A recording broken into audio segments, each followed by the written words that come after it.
This is session 2 of our topic probability 11.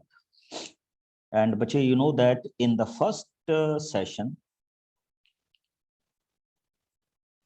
we were focused on the concept of sample space. हमने just यही create किया था कि how we can create a sample space of one kind of questions or another kind of questions और उन्हीं sample space में, because whenever we are defining probability, तो probability में हमारा बेसिक जो टास्क होता है वो होता है सैंपल स्पेस, और सैंपल स्पेस के बाद ही हम बच्चे कहीं पे क्या करते हैं, आगे मूव करते हैं. तो आई थिंक लास्ट में आपने जो सैंपल स्पेस क्रिएट किए थे वो आपको बहुत अच्छी तरह से पता होंगे. मैं उसी से थोड़ा सा आगे क्या करूंगा, मूव आउट करूंगा. ओके कि क्या हमारे पास सैंपल स्पेस की नेक्स्ट कॉन्फ़िगरेशन क्या होती है. तो सैंपल स्पेस के बाद I am coming to the formation of events. हाँ, पहले मैं एक बात क्लियर कर दूं, व्हाट इज सैंपल स्पेस. ठीक, देखिए एनी इवेंट की डेफिनेशन लिख रहा हूं बच्चे. Any subset E of a sample space S is called event. This is the unique definition of event, I can say. Check करते रहिएगा what I am saying here. Check my point, what I am saying. Suppose that आपने एक dice role की, तो उसकी sample space क्या बनेगी, 1 2 3 4 5 and 6. This is the sample space of this one. अब बच्चे मेरे पास आता है how many subsets are there. 2 events हैं, तो इसका मतलब 2 की power 6. Total number of sets कितने बन सकते हैं, 64. तो बच्चे आप यहाँ पे ये कहेंगे कि how many events are there, 64. और मैंने आपको when we started this topic मैंने आपको कहा था सेट का इसके साथ बहुत अच्छा रिलेशन है. ओके तो अगर कोई आपको कहे 1 2, तो ये भी इवेंट है. इफ somebody says 1 3 5, ये भी इवेंट है. इफ somebody say 2 4 and 6, ये भी इवेंट है. इफ somebody says 1 6, ये भी इवेंट है. इफ somebody say empty, ये भी एक क्या है, इवेंट है. तो ये आपके पास क्या होगा, उस क्वेश्चन के इवेंट्स को डिफाइन करने का मेथड होगा. तो please note my point. Sample space when all the objects will come and the subset of sample space is known as events. ठीक, अब देखिए कुछ हमारे पास होता है occurrence of event.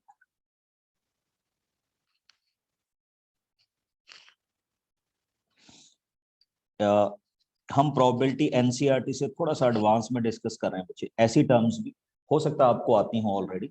ठीक, देखिए हमने एक डिफाइन किया एक्सपेरिमेंट कि suppose that I am throwing a die. ठीक, और उसमें हमने एक डिफाइन किया कि let E be the event, a number less than 3 will come. तो ई एक ऐसा इवेंट है कि उसमें नंबर लेस देन 3 आएगा, तो दैट मींस डेफिनेटली वो क्या होगा, 1 2 होगा. ठीक ठीक, अब इसमें क्या होगा बच्चे कि यहां पे जो 1 है, ठीक, 1 had appeared on die, then we say event E occurred. देखिए अगर उस डाइस पे 1 आ गया तो हम कहेंगे कि ये वाला इवेंट क्या होगा, अकर हो गया. अब देखिए अगर 2 आ गया तो भी हम कहेंगे कि हाँ ये वाला इवेंट क्या होगा, इवेंट ई हो गया. बट अगर इस क्वेश्चन में सपोज कीजिए 3 आ गया तो हम कहेंगे ये इवेंट नहीं अकर होगा. तो this is the definition of occurrence of event. यानी इवेंट में से अगर कोई भी ऑब्जेक्ट या कोई भी आउटकम आ जाता है तो हम कहते हैं कि दिस इवेंट विल अकर. और आपने देखा होगा बच्चे हमारे पास जो इवेंट होते हैं वो क्या होते हैं, श्योर और इम्पॉसिबल. मीन्स टू से श्योर इवेंट का मतलब तो वो होता है कि उसकी प्रोबेबिलिटी किसकी इक्वल आएगी, 1 की इक्वल आएगी। ठीक, अब जैसे देखिए आपने एक डाइस रोल की, तो डाइस में अगर आपने इवेंट की वैल्यू ये ले रखी है 1 2 3 4 5 6, तो ये श्योर इवेंट होगा। ओके, बिकॉज डाई में से आप कुछ भी रोल कीजिए, आइदर 1 2 3 4 5 6 विल कम, तो इसका मतलब ये इवेंट अकर कर गया, और इवेंट के अकर करने की प्रोबेबिलिटी को हम क्या बोलते हैं, श्योर इवेंट, तो विच इज इक्वल टू 1। दूसरा हमारे पास क्या होता है, इम्पॉसिबल होता है, कि अगर इन 6 में से कुछ भी ना आए तो हम उसको क्या बोलते हैं, इम्पॉसिबल। और इस तरह के इवेंट्स को मोस्ट प्रोबेबली किसके साथ डिफाइन किया जाता है, एम्प्टी के साथ किया जाता है। ठीक, ये छोटी छोटी डेफिनेशंस ध्यान में रखिएगा। Now I come to the next one, simple event. What is simple event? If an event has only one sample point of a sample space, then it is called a simple event. Suppose कीजिए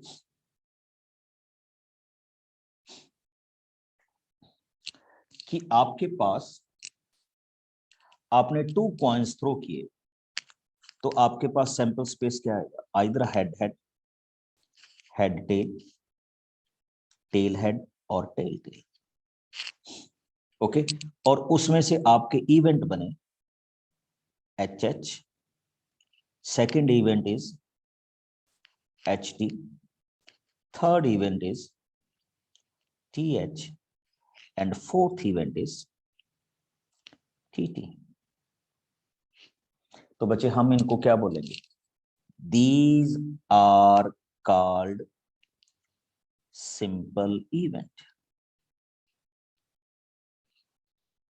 क्या बोलते हैं बच्चे इनको, simple event बोलते हैं। That means to से इनमें ओनली वन क्या आ रहा है, एक्सपेरिमेंट का पार्ट एग्जिबिट हो रहा है। अब हमारे पास आ जाता है the next one is called compound. ये तो आप मेरे को बताएंगे बच्चे, what we called compound event. जब हम इनको ना पॉइंट्स भी बोल देते हैं, these are points, when single point will appear they are called event. और नेक्स्ट क्या होगा, when more than one points will appear like this, HH, HT, okay, or HH, HT or TH. This is called compound event. इनको हम कौन से event बोलते हैं बच्चे, कंपाउंडेड। तो keep this thing in my mind, in your mind, sorry, that is sure event, impossible event, next simple event and compound event। ये सारे ही आपके क्वेश्चन के क्या रहते हैं, पार्ट रहते हैं when we are defining it in terms of event. बच्चे ये बातें छोटी छोटी हैं, but keep this thing in mind, क्योंकि आगे प्रोबेबिलिटी में हमारे पास काम आएगी। Now I will discuss with you algebra of events.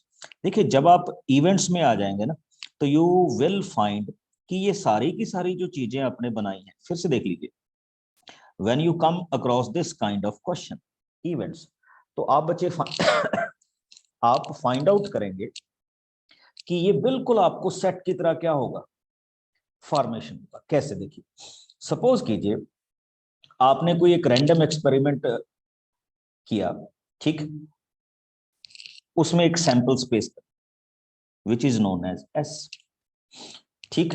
अब उसके साथ इवेंट कौन कौन से एसोसिएट हुए, ए बी एंड सी। कौन से इवेंट हुए बच्चे, A B and C. Suppose that आपने एक डाई थ्रो की, एंड डाई में आपके पास आया 1 2 3 4 5 6, ये सैंपल स्पेस होगा। उसके इवेंट्स क्या हुए, let event A is 1 2 and 3, event B is 1 5 and 6, event C is equal to 2 4 and 6। Suppose कीजिए ये क्वेश्चन आपके पास आए, okay. Now if somebody ask you what is the complementary of A, तो ये बिल्कुल बच्चे सेट की तरह है कि ए के एलिमेंट को छोड़ के बाकी लिख दीजिए, तो it will be 4 5 and 6। This is called the complementary event. और यू कैन सिंपली से कि A dash is equal to S minus A. यानी सैंपल स्पेस से में से ए का क्या फाइंड आउट कर दीजिए, डिफरेंस फाइंड आउट कर दीजिए. This is called complementary. और if somebody ask you what is A और बी, ए और बी मींस टू से आपको क्या फाइंड आउट करना है, ए यूनियन बी. जैसे आप सेट्स में करते थे बिल्कुल वैसे चलिए. तो ए यूनियन बी में what comes, 1 2 3 5 and 6. Okay, if somebody asks you what is A intersection B, तो आपके पास ये वैल्यूज क्या आ जाएंगी बच्चे, when you are discussing this A intersection B. जैसे आप पहले करते थे. अच्छा, इसको क्या बोला जाता है इंटरसेक्शन को, A and B. तो इंटरसेक्शन मींस आपने ए और बी के बीच में इंटरसेक्शन फाइंड आउट करनी है. Intersection means common point. तो इसमें कॉमन पॉइंट कौन सा है, 1 है. तो ये सेट्स के में for the sake of the probability हम इन चीजों को क्या कर रहे हैं, डिस्कस कर रहे हैं कि ये हमारे पास किस तरह से एग्जिबिट होते हैं. And you will know this very well when someone ask you A difference B. इसका जो प्रैक्टिकल मीनिंग होता है बच्चे, A but not B means to say वो पॉइंट जो ए में प्रेजेंट है बट किस में नहीं होने चाहिए, बी में नहीं होने चाहिए. अब इफ समबडी आस्क यू, अब देखिए मैं कुछ इंपॉर्टेंट लिखने जा रहा हूं. जब आपको ऐसा लिखा जाए नाइदर ए नॉर बी, तो I will simply write it as A complement intersection B complement. इसका प्रैक्टिकल मीनिंग होता है बच्चे नाइदर ए नॉर बी. अब अगर कोई आपको ये वर्ड कह दे एटलीस्ट ए बी और सी, तो बच्चे इसका जो सेट मीनिंग होता है वो होता है A union B union C. If somebody ask you exactly, वैसे तो मैं वेन डायग्राम से भी करूंगा इन क्वेश्चंस को, exactly 1 ए एंड बी, या तो ए होगा या बी होगा. इसको सेट की टर्म में लिखा जाएगा बच्चे A intersection B complement union A complement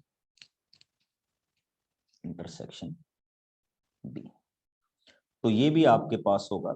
और अगर वो आपको एंड में ये कह दे all the 3 A B and C, तो उसको हम सेट्स की टर्म में लिखेंगे बच्चे A intersection B intersection C. If you find anything difficult in it, we will sort it in the form of Venn diagram. तो अब आपके पास जो मैं क्वेश्चन लेके आ रहा हूं बच्चे वो बिल्कुल इसी टाइप के हैं. Then I define some definition of events.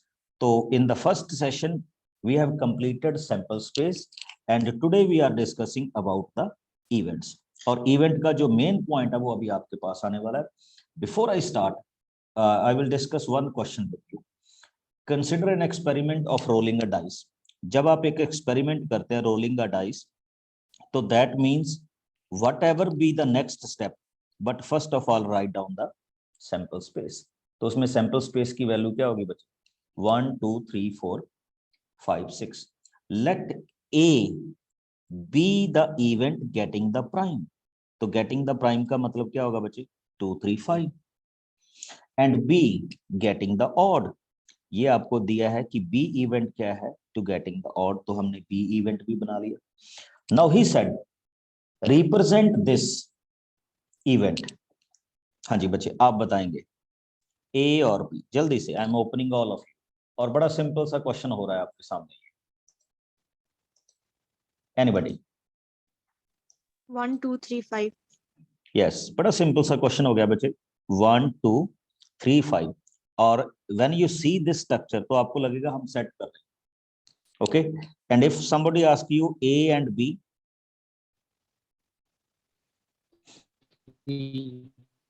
3 and 5. 3 and 5. 3 and 5. That's great. अब अगर कोई आपको बोले ए बट नॉट बी, 2. देखिए ए के वो इवेंट जो बी में प्रेजेंट नहीं है, तो दैट मींस इसका आंसर क्या आ जाएगा, 2 आ जाएगा. Very good. Now we come to the next point, और नेक्स्ट पॉइंट में आपसे पूछा गया बच्चे not A means to say. Not A का मतलब क्या होता है? One. Complement of A. नहीं, वन नहीं, 1 देखिए 3 2 3 5 छोड़ दीजिए सैंपल में से, तो what will come? 1 4 4 and 6 1, 4, 6. This is 1 4 and 6। इसको हम क्या बोलते हैं? This is known as the complement, और you can say not A. अब इसी में मैं आपको आगे लेके आता हूं, और आज का जो हमारा मेन है, when you see in your NCERT book, तो हमारे पास एक बहुत अच्छी डेफिनेशन हम अभी डिफाइन करने जाएंगे, mutually exclusive event.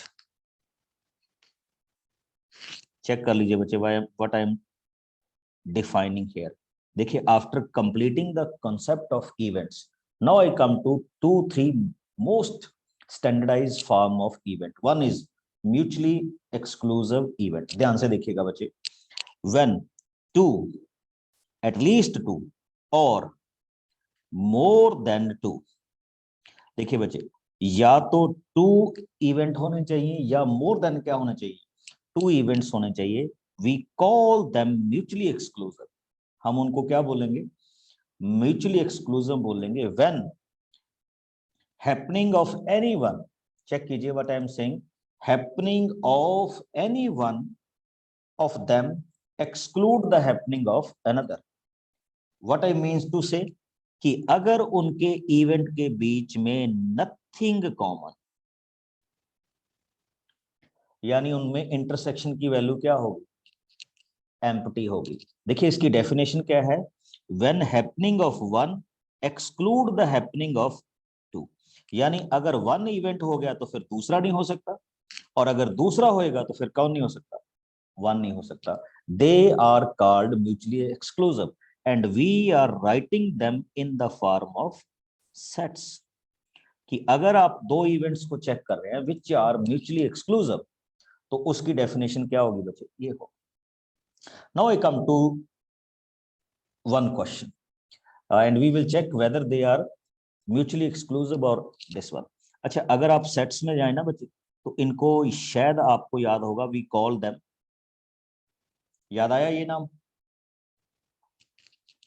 Disjoint sets बोलते थे। If you see them in form of sets, तो we call it a disjoint, और you can say disjoint sets. ये हमारे उस फॉर्मेशन का क्या आता था? आंसर आता था, जिसको हम यहाँ पे क्या करते हैं, या इस तरह से क्या करते हैं? डिफाइन करते हैं। Now come on to my point.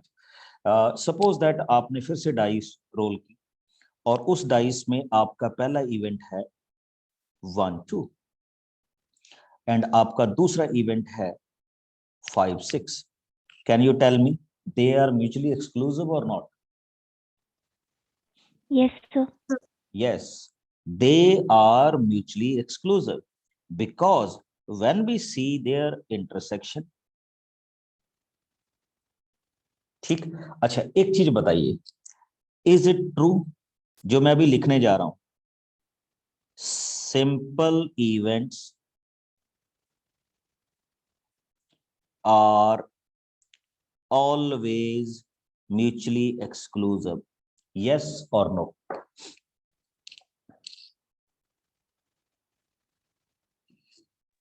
No, मैंने sir. कहा नो। हाँ जी, No, sir. चेक करो मेरे मेरे वर्ड्स को। Simple events are mutually exclusive, I am saying this. Simple simple event क्या होते हैं? सपोज कीजिए आपने डाइस रोल की, तो आपके इवेंट में क्या बनेगा? E1 is equal to 1, E2 क्या बनेगा? 2। These are the simple event. E3 क्या होगा? 3, and carry on like this. E6 क्या होगा? 6। नाउ टेल मी, ये म्यूचुअली एक्सक्लूसिव है या नहीं? Yes, sir. Yes, sir. Yes. So its answer is mutually exclusive events are, sorry, mutually exclusive नहीं, simple events are always mutually exclusive। तो ये याद रखिएगा, एक बड़ी कॉमन सी डेफिनेशन। फर्स्ट ऑफ ऑल इसमें आपको दो चीजें पता होनी चाहिए। व्हाट इज सिंपल इवेंट, जिसमें एक एक पॉइंट ही आता है, ओके और अगर एक एक पॉइंट होगा तो बच्चे they are definitely mutually exclusive. Okay, come on to the next phase.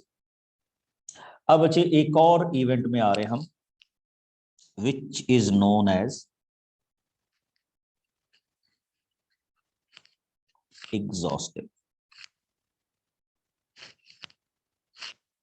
किस इवेंट के साथ डिफाइन कर रहे हैं हम इनको?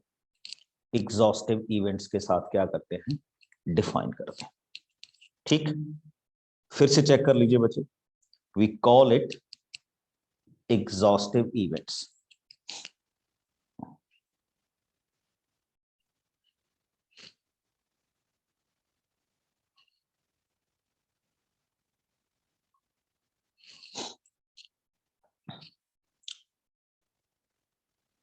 लीजिए, suppose that in one sample space, कुछ भी हो सकती है बच्चे, उस सैंपल स्पेस में your events are E1, E2 and suppose that they are En। Okay, तो एक चीज देखिए, when we taken all possible outcome और ट्रायल्स टेकन टुगेदर, उनको हम क्या बोलते हैं, एग्जॉस्टिव इवेंट्स बोलते हैं। चेक कीजिए मैं कैसे बता रहा हूं, कि अगर आपके पास E1 union E2 union E3 and so on union En किसके इक्वल हो जाए बच्चे, सैंपल स्पेस के इक्वल हो जाए, तो they are called mutually they are called exhaustive events. थोड़ा सा एक्सपेरिमेंट से, सपोज कीजिए आपने डाइस रोल की, तो आपके पास इवेंट ई की वैल्यू क्या है, E1 क्या है 1 2, इवेंट 2 क्या है दिस, इवेंट 3 क्या है 4 5 और इवेंट 4 क्या है 1 6। Now we want to check it whether they are mutually exclusive और नॉट। तो मैं क्या करूंगा बच्चे, I will find E1 union E2 union E3 union E4 total. तो व्हाट यू विल फाइंड, आपको इसमें 1 2 3 4 5 एंड 6 मिल जाएगा, which is equal to your sample space. तो आप कह सकते हैं बच्चे E1 E2 E3 and E4 are mutually are exhaustive events. अच्छा, ये कब नहीं होंगे, सपोज दैट मैं यहां से इस एक्सपेरिमेंट को कट कर देता हूं, यानी इसमें मैं 6 इन्वॉल्व नहीं करता, okay and when we are not involving 6, तो आपके पास जब आप इनकी यूनियन करेंगे तो उसमें 6 नहीं आएगा, which is not equal to sample space. तो हम बोलेंगे they are not mutually exclusive, they are not exhaustive events. यानी ये किस तरह के इवेंट्स में इंक्लूड नहीं हो रहा, एग्जॉस्टिव इवेंट्स में इंक्लूड नहीं हो रहा। Keep this thing in my points, okay, this is not an exhaustive. अब हमारे पास एक और डेफिनेशन आती है बच्चे, म्यूचुअली एक्सक्लूसिव एंड एग्जॉस्टिव, यानी हमने इन दोनों एक्सपेरिमेंट को मिला दिया, म्यूचुअली एक्सक्लूसिव भी होना चाहिए एंड क्या होना चाहिए, एग्जॉस्टिव भी होना चाहिए। तो why where we move it, देखिए sample space is 1 2 3 4 5 and 6 and अब देखिए बच्चे बड़ा इंटरेस्टिंग है इसमें, suppose that A is equal to 1 2, B is equal to 1 4 5 6। अच्छा, tell me frankly whether A or B are mutually exclusive or not, exclusive, Yes, sir, they are. mutually exclusive, No, sir. No, sir. देखो मैंने mutually exclusive के लिए क्या बोला था, मैंने mutually exclusive के लिए बोला था A inter B intersection B should be empty, तो आप देख सकते हैं ये एम्प्टी नहीं है, तो they are not mutually exclusive. अच्छा आ जाइए, can we say they are exhaustive? No sir. No, sir. ये एग्जॉस्टिव भी नहीं है। क्यों? क्योंकि ए यूनियन बी किसके इक्वल नहीं हो रहा? सैंपल स्पेस के इक्वल नहीं हो रहा। Now we change the scenario. Okay, suppose that यहां पे आपके पास क्वेश्चन में आ गया 3। Now tell me whether these two sets are mutually exclusive. अब No, sir. अब भी ये नो है, because A intersection B is not empty. अब दूसरा क्वेश्चन, कैन वी से A and B are exhaustive? Yes, sir. Yes, sir. Yes, we can say they are exhaustive. अब मैं बच्चे एक और एग्जांपल लेता हूं आपके साथ छोटी सी। सपोज कीजिए your event 1 is 1 2, event 2 is 3 4, and event 3 is 5 and 6. आपके पास एक बड़े सिंपल सा क्वेश्चन है बच्चे। ये है event E1, this is event E2, and this is event E3. Okay, tell me, they are mutually exclusive and Yes, sir. exhaustive. देखो, अगर आप इनको इंडिविजुअली E1 इंटरसेक्शन E2 करेंगे एम्प्टी, E2 E3 करेंगे एम्प्टी, E1 E3 करेंगे तो भी empty, तो they are mutually exclusive.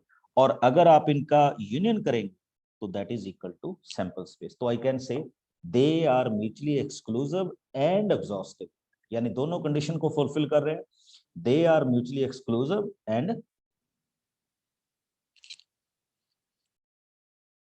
Exhaustive. But Exhaustive.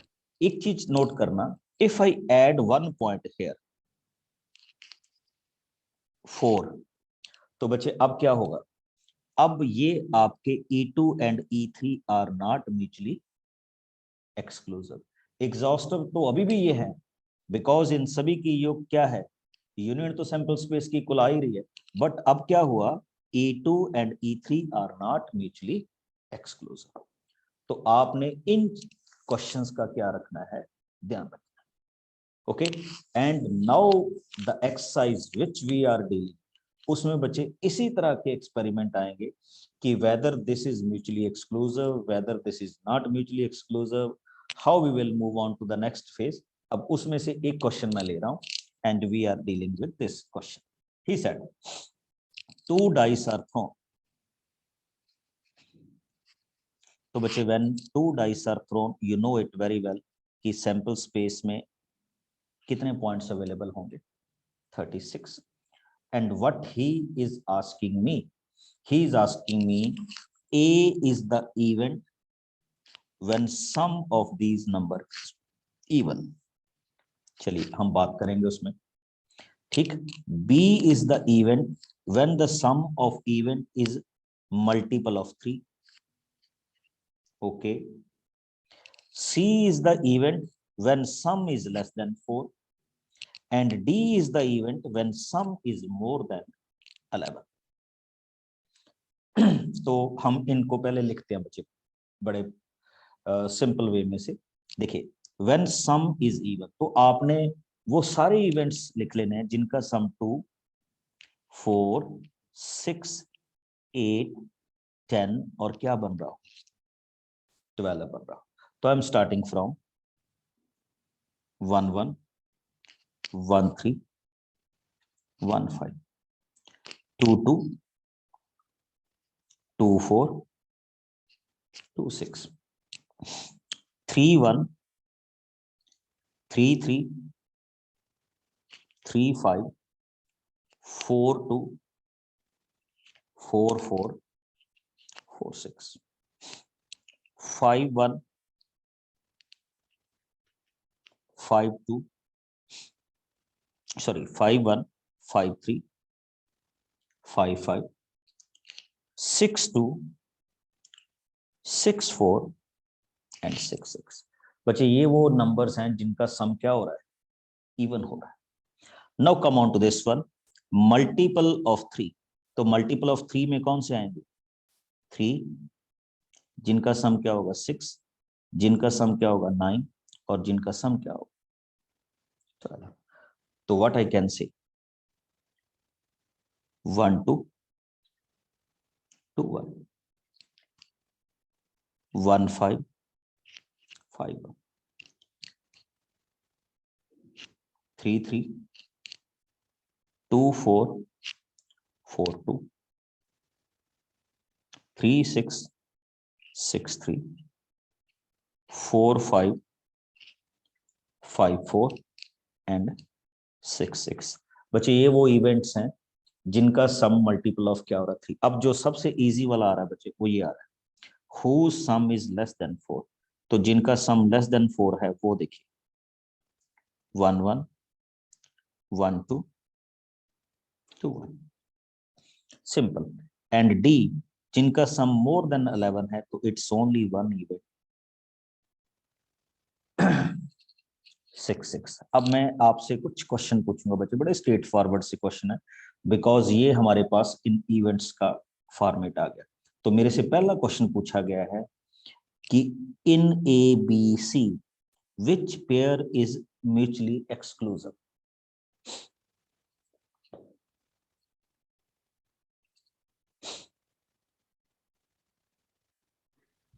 So C and D. देखिए अब अगर हम इसमें बात करते हैं, I will check everyone.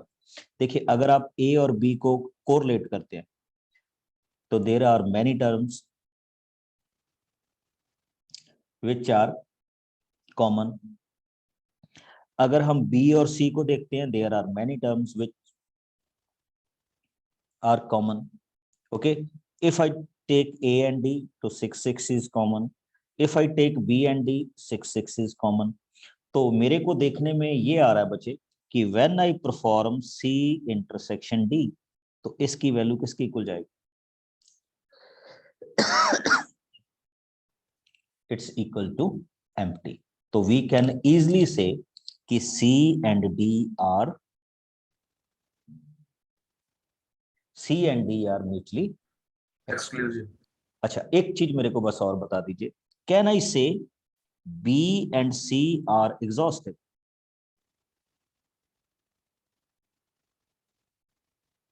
B and C no sir.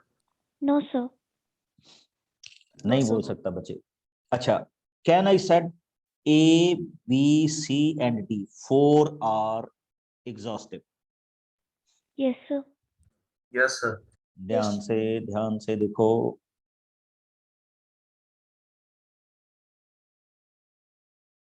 No तो सर। आपको उसके लिए क्या करना होगा, you have to find out A union B union C union D किसकी इक्वल होना चाहिए, सैंपल स्पेस की इक्वल हो। तो can we say it becomes 36 point event. कोई ऐसी चीज फाइंड आउट कर लो जो आपको क्लियरली दिख रही हो कि वो चीज इसमें गायब है। Tell me 1 4 which point 1,4 1,4 आपको यहाँ पे कहीं भी नहीं दिख रहा, तो इसका मतलब इसकी वैल्यू सैंपल स्पेस की इक्वल नहीं होगी। तो वी कैन नॉट से दे आर एग्जॉस्ट। अब बच्चे मैं इसी में से आपकी पहली 2 एक्सरसाइज करवा जाऊंगा आज एनसीईआरटी की, चेक कीजिए एक क्वेश्चन में, क्योंकि राइट अप बहुत बड़ा हो जाएगा अगर हम ईच इंडिविजुअल क्वेश्चंस को लिखेंगे। Now in your book if you see your exercise तो उसमें उसने ये पूछा है कि कौन कौन सा म्यूचुअली एक्सक्लूसिव है, कौन कौन सा म्यूचुअली क्या है एग्जॉस्टिव है। और कई बार तो ना वो आपसे सिंपल इसका अलजेब्रिकल टर्म्स भी पूछ लेता है। सिंपल अलजेब्रिकल टर्म्स का पहले मैं आपको मीनिंग बता दूं कि वो आपसे इस तरह के क्वेश्चन भी पूछ लेगा कि find out the value of A union B difference C. तो आप सब जानते हैं कि आप क्या करेंगे इसमें, if he ask you this kind of question. हाँ जी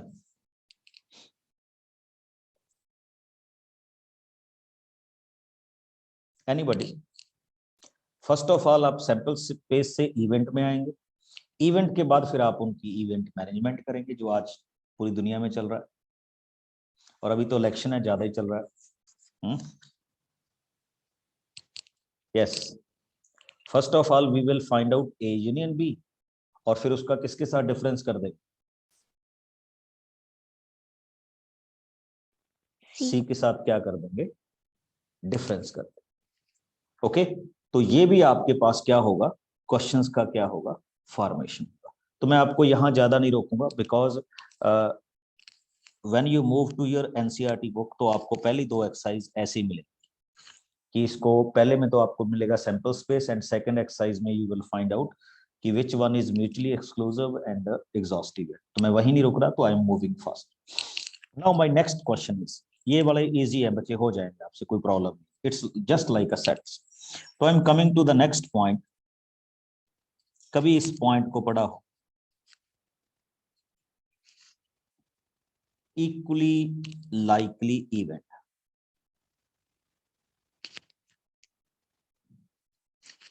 किसी ने भी इसको, अच्छा इसके नाम से ही, जैसे नहीं कपड़े सर की इक्वल दुकान, chance of coming.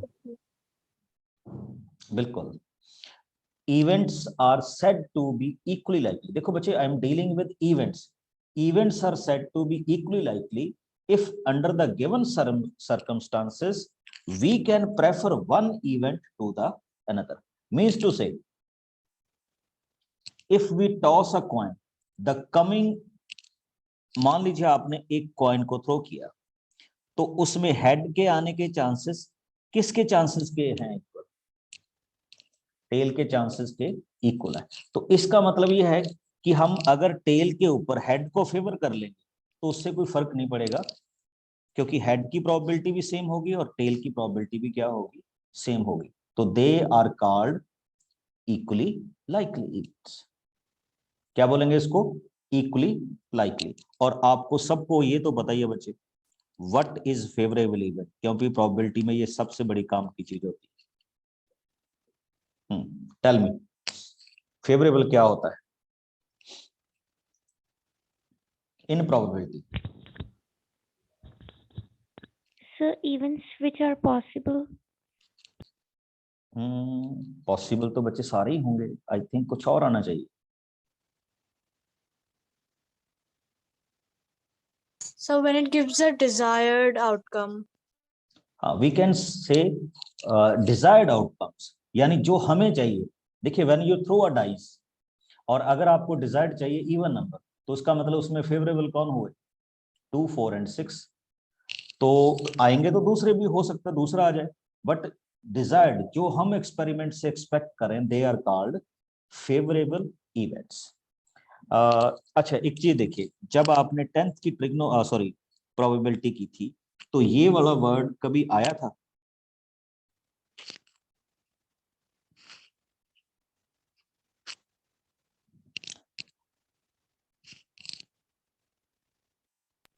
No, sir. नहीं नहीं, मैं अभी, मेरे पास 10th की बुक पढ़ी है, मैं आपको दिखा दूंगा। आया तो होगा, आपने नहीं स्टडी किया होगा। Yes, sir. ठीक, तो बच्चे हमारे पास ना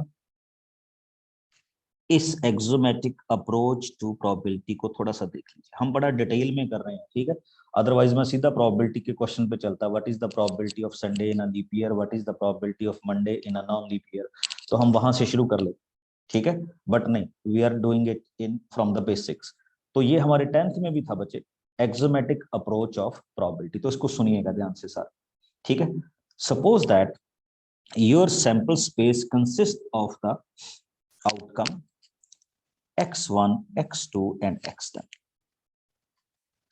मतलब ये आउटकम हुए बच्चे आपके पास, ठीक। अब आपको पता है कि किसी भी आपके पास किसी भी आउटकम की probability start from the 0 and and at the क्या होगी, 1 होगी। और दूसरी बात बच्चे आपको ये भी पता है कि px1, px2, that means probability of all the outcomes, उनका सम किसके इक्वल होगा, 1 के इक्वल होगा, ठीक। फिर से सुन लीजिए, उनका क्या होगा, 1 उनका सम क्या होगा, इक्वल होगा। इसको हम एक्सोमेटिक को बोलते हैं बच्चे प्रैक्टिकल अप्रोच। क्या डिफाइन करते हैं, प्रैक्टिकल अप्रोच।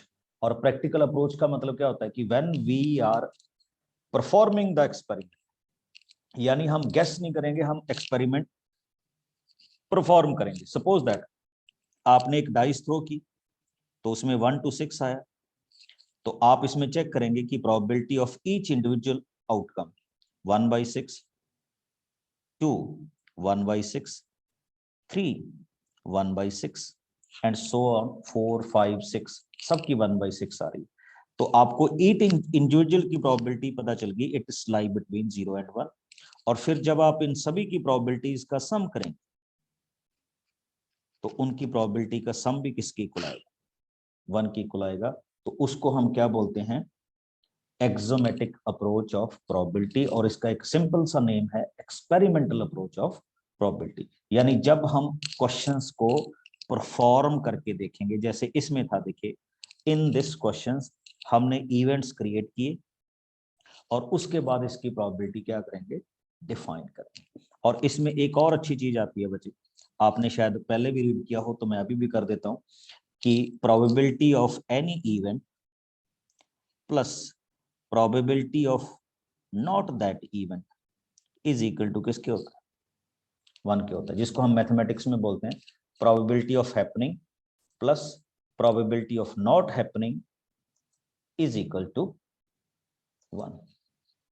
ठीक, probability of happening plus probability of not happening is equal to किसके होगा, 1 के होगा। तो हम इस तरह से भी इसको क्या करते हैं, डिफाइन करते हैं। Got my point. और इसको ऐसे भी बोल दिया जाता है, P is the probability of happening, Q is the probability of not happening. तो इसकी वैल्यू का सम किसके इक्वल होगा, 1 के इक्वल होगा। Individual probability of P is lies between 0 to 1 and individual probability of P lies between 0 to Q 0 to 1। ये हमारे पास क्या हो सकती है, वैल्यूज हो सकती है। ठीक, और ये तो थी एक्सोमेटिक अप्रोच ऑफ प्रोबेबिलिटी। अब हम आते हैं बच्चे अल्टरनेटिव अप्रोच।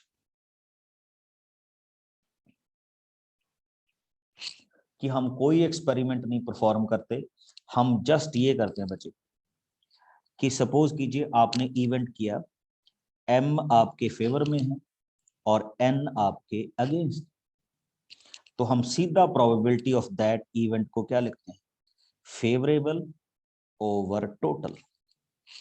और आई थिंक हम अब तक प्रोबेबिलिटी को इसी वे से सॉल्व करते आ रहे हैं। ओके, करते आ रहे हैं ना सॉल्व। जैसे आपको कोई पूछ ले कि व्हाट इज दिस, अच्छा अगर कोई आपको कह दे what is the probability of not A, तो फिर क्या लिख देंगे आप, जो आपके फेवर में नहीं है वो आ जाएंगे ऊपर, एंड नीचे क्या आएगा, टोटल नंबर ऑफ इवेंट्स। तो this is called alternative approach of probability. कौन सी अप्रोच बोलते हैं बच्चे, अल्टरनेटिव। अब देखिए आप इन दोनों का सम करके देखिए, आपको 1 के इक्वल मिलेगा। इंडिविजुअल की प्रोबेबिलिटी आपको 0 और किसके बीच में मिलेगी, 1 के बीच में मिलेगी। ठीक, तो दिस इज द हैपनिंग। अब इसको हम बोल देंगे प्रोबेबिलिटी ऑफ हैपनिंग, इसको हम बोलेंगे प्रोबेबिलिटी ऑफ नॉट हैपनिंग। तो ये भी आपके पास इस क्वेश्चन में क्या रहती है, अप्रोच रहती है। अब जैसे एक कोई आपको क्वेश्चन दे दे, कंडीशनल प्रोबेबिलिटी में हम भी आप मानेंगे बच्चे, अभी तो हम सिंपल सी प्रोबेबिलिटी के को क्या कर रहे हैं, डिस्कस कर रहे हैं। एंड ही सेड, क्वेश्चन देखिए, a coin is tossed twice, तो when you are tossing a coin twice तो रिजल्ट विल बी दिस। अब आपसे पूछ रहा है बच्चे, what is the probability that at least, word is at least one tail will come. चलिए आप आंसर बता दीजिए, मैं बाद में एक्सप्लेन करूंगा। At least one tail will come, what is the probability of this experiment, 3/4। 3/4। Check कीजिए बच्चे, वर्ड क्या था, पहले तो आप देखिए, आपको अगर फेवरेबल चूज करने हो, मींस टू से M, तो कौन आएगा? At least one tail. At least one tail का मतलब दिस, दिस एंड दिस, ये आपके फेवरेबल इवेंट हुए। And when you are talking about total event, तो ये आपके टोटल इवेंट हुए। तो हम क्या लिख सकते हैं? Probability is favourable over total. अच्छा, अगर वो कह देता कि ये तो आपके पास m प्रोबेबिलिटी होगी, इसका अपोजिट निकालो, तो अपोजिट में फिर अपने पास आ जाता नॉट फेवरेबल। तो नॉट फेवरेबल वाला केस क्या हो जाता? 1/4, दोनों का sum is equal to 1। And if you देखिए 1 में से इसको माइनस कर दीजिए, 3/4 आ जाएगा। 3/4 को 1 में से माइनस कर दीजिए, 1/4 आ जाएगा। तो that is also the probability of our question. Okay, इसी तरह का हमारे पास एक क्वेश्चन आ रहा है बच्चे, what is the probability of S in a well shuffled deck of playing cards? क्या होगी? सिंपल सा क्वेश्चन है, कोई ज्यादा डिफिकल्ट नहीं पूछ रहा। So what is ace? कभी प्लेइंग कार्ड्स नहीं किए, खेले? No, sir. तो प्लेइंग कार्ड्स चलो खेलो तो ना, बट उनके नाम जरूर सीख लो बच्चे। हमारे पास अगर मैं दिखाऊं तो ये आपके पास 4/52। बिल्कुल ये कार्ड्स होते हैं बच्चे। आपने देखा होगा कि एक में लिखा हुआ है 2, 3, 4 एंड 5। जो सबसे पहले वाला है दैट इज कार्ड एस। इसको हम यक्का बोलते हैं या इक्का बोलते हैं। ठीक, तो प्लेइंग कार्ड्स पे अब मैं टाइम वेस्ट नहीं करूंगा, आप उनको देख लेना। 4 सूट्स आर देयर। तो बच्चे किसी भी प्लेइंग कार्ड्स के डेक में टोटल 4 एस होते हैं, तो that means 4 is the favourable case.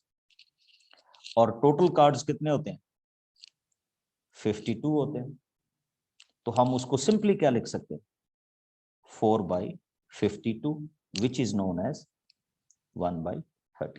इसको अल्टरनेटिव अप्रोच ऑफ क्या बोलते हैं? प्रोबेबिलिटी बोलते हैं।